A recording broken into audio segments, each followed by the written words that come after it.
bafethu masithatheni ngoba ngupart 2 wethu lona wetestimony kaGeneral Khan, though le evidence yakhe ilidwa at his absentia.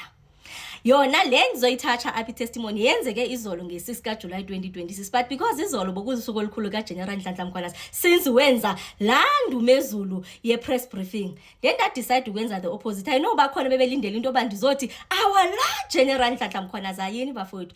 I decided nje uba ndike ndizile kungabikho kwanto endiyipostayo izolo. So upart 2 wethu sizawufocusa kwi-testimony yakhe yayizolo ku-part 3 ndizoze ndiyonxiba la jacket yam leya because upart 3 hey bafethu uyachisa enye ke ngoku upart 3 igama lika Juju liveli lapha kupart 2 iphela livela kancinci kupart 3 uvele kakhulu niyabaza ndithi bantu be-EFF bavele bangene ku defense mode. So ndenzela into abaxa ngibe la jacket hayi ndine bulletproof akho kwanto endiyivayo, so ngizathi ndingena kupart 3 lona sibe sigqibile ngopart 2. So upart 2 wakhona ebelidwa ngu evidence leader uHasim. Njoba ngindibona ndinxibe ibhobhu nje ndilungiselela usilindiyoni wethu njena ndiyabazi bakhona bazithandela iafro yabo. So before nje ndisiya phambili namhlanje ezingkuyi7 kaJuly 2026 into oqala bafike bayenza bafike bagqithisa etane bedini phansi kwalanto kaKhet Matlala babokulindela into bakuzaw appeara uVusimuzi Khet Matlala kuMadlanga Commission. Kwakhona amahimi bathi hayi ngathi kumele babe caution inyana nje apha akazuvela bese sivile ke phofu into abantu abazavela kuzovela amagqwetha akhe nyala amagqwetha afikile noVusimuzi naye ebekhona but virtually uye appear kuMadlanga Commission but virtually apho ke khona into yakho niyathetheka nje briefly kwathiwa sizayiva yona nge15 kaJuly 2026 then yagqithwa kwazathathwa intambo kungena zabuyiswa kubani phofu ingathi evidence izolidwa nguadvocate Sillo ekaVusimuzi Khet Matlala. So ngeke after intambo zabuyiswa kuHasim hayi uHasim waqhubeka phansi kwalanto bese ke iqalile already last week apho beke sibonisa khona ubuqhophololo bethenda ngendlela ukubonakala ingathi uGeneral Khan lona apha esipoliseni hey madoda beke dlala omnye umntu beke kudlubulishana nje ezoba indoda nje ezaba sesipoliseni maybe afumane nje irank ephezudlwana but yena ebesebenzisana nemigulukudu. So ngumcimbi okwenza nobuqhophololo bamathenda ke ngoku mosiyo wafocusa more kupart 1 wethu kwinto nokwenza noMohammed Sayed wavela kancinci uMazothi kwavela no Fani Mulife ne uGeneral Fani Mulife uba bebedlala nje obuqhophololo la khona elinye igama elivelile nje but lela vela kancincana lona elifaka enye businessman okubonakala ingathi yona ibispecializer ngokuphimpana kwemoto beke phimpa imoto but ke waya build ubudlelwano noGeneral Khan kwangathi nobuqhophololo bethenda bayamfaka naye phi apha kubo yena ke ngathi uzaspecialize nento okwenza namaparts wemoto hayi pha even imicimbi yama pricing nani bewudlalwa nje ndawonye pha. So ufike nje waqhubeka nje ngento nje ngathi sifana nje zinjalo Hasim ngiyayibona nje uHasim ethe chu njengangxamanga bafethu niyambona apho uthexa ke sithi ngoku eyakhe indlela iphela apha itikiti lakhe lebhasi liyaphela apha intambo yazithathu zinikeza uadvocate Chaskalson dathi backup kuzodlalwa ke ngoku hayahamba le inqwelo ngoku bafowethu akubanga kudala uadvocate Chaskalson engenile wasivezela ubuqhophololo bobusenzeka pha.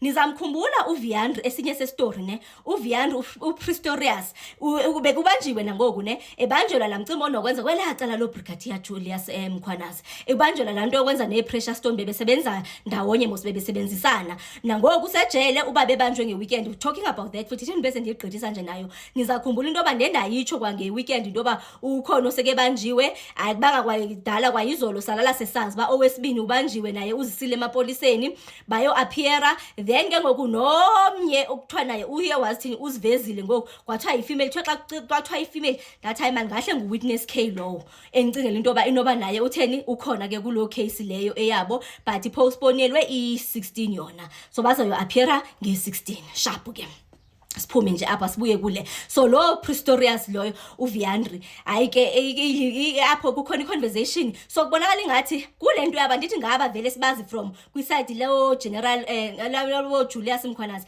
bebevele ba-intercept ukuthi le nto yo-stolen goods andithi bebehijackana nama-truck.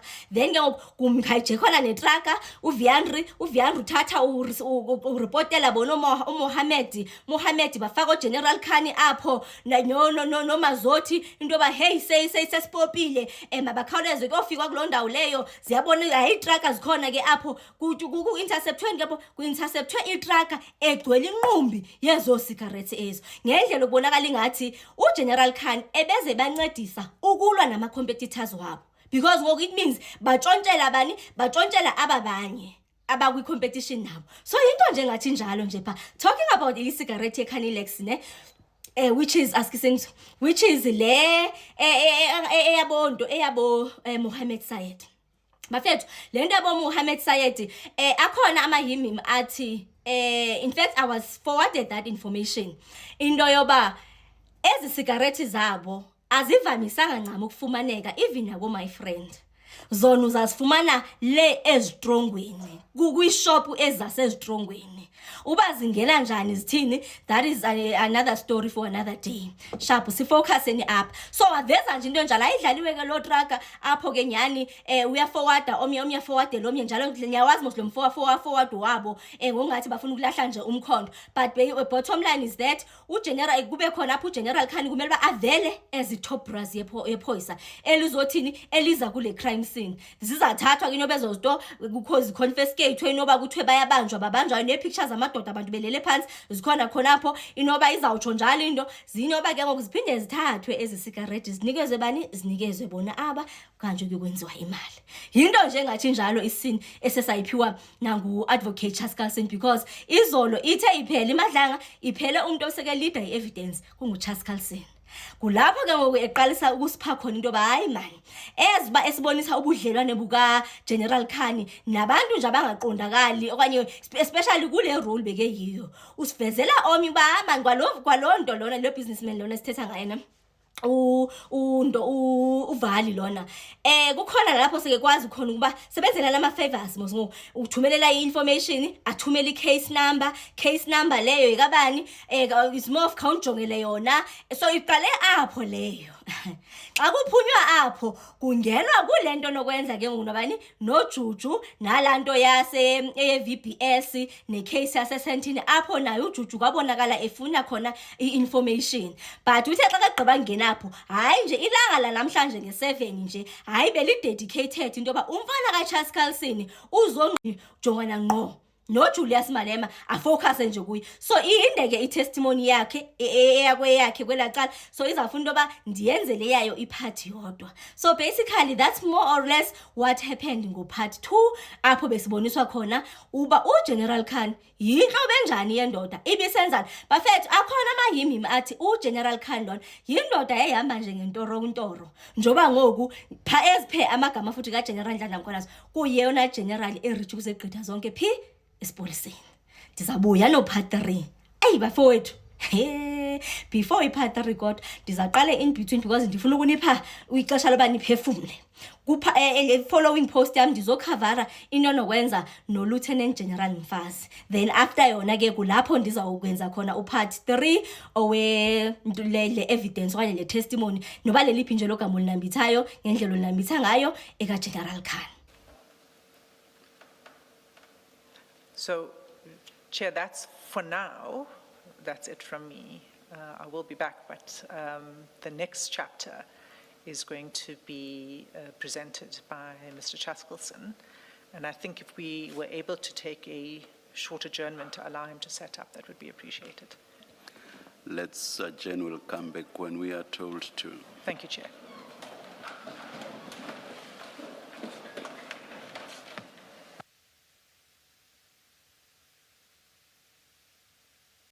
Asking the General Khan to target a competitor of his called Protobac.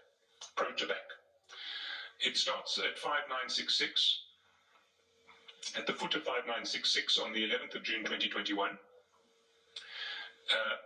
where Mr. Sayed says Protobac, factories in Old Union Cotton Mills Factory, East London, they'll know, can't get it wrong. Over the page, please brew, they're manufacturing cigarettes, Pacific, Pegasus.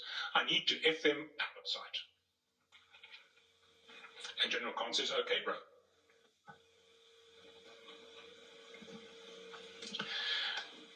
6185, a month and a bit later, Mr. Sayed sends to General Khan a SAPS tweet recording a successful raid at the Protobac factory.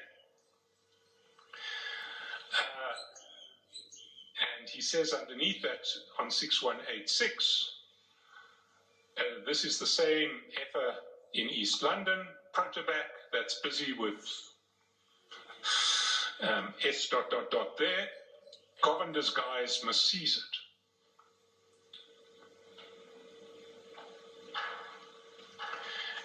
And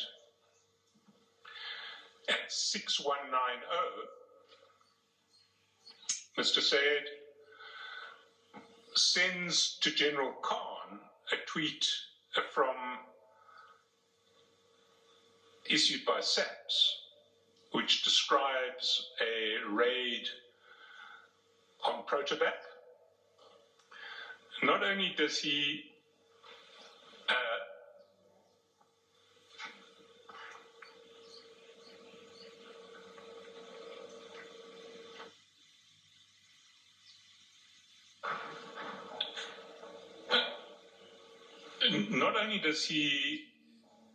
forward the tweet, but he also forwards what looks like an extract of a SAPS register of what has been seized. Because if we see the next chat, also on 23rd of July, 12613, and we zoom in there,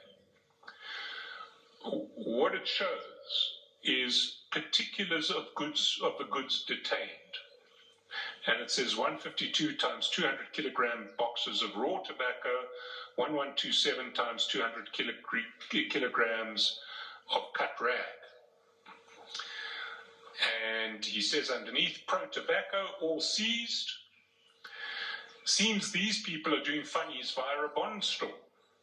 This is all Mr. Sayed, and he says next week they're going to pounce on the bond store. So he's been given advance notice that SAPS is going to raid Protobac's bond store, where they are doing something in relation to excise tax.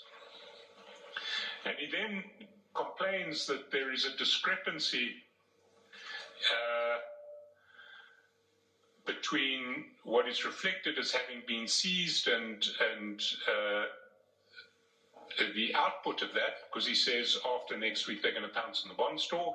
He says the cut rag is imported from Zim as raw lamina at 200 kilograms, but this is contradictory, because cut rag, one can fill 100 to 110 kilograms per box. I'll keep you in the loop. And then underneath, Protobac is looking at under entries and penalties of 120 bar. He's saying they're going to be fined 120 million rands for tax evasion or excise tax evasion.